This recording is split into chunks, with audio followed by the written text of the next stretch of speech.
Sudah dihukum Allah, adakah sifat tadi hidup lagi atau sudah mati bersama mereka? Masih terus hidup sampai hari ini.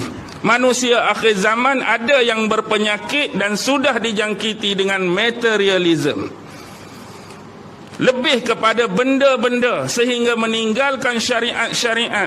Kadang-kadang ada orang sanggup bekerja lebih masa tetapi nak solat 5 minit mereka sanggup tinggal.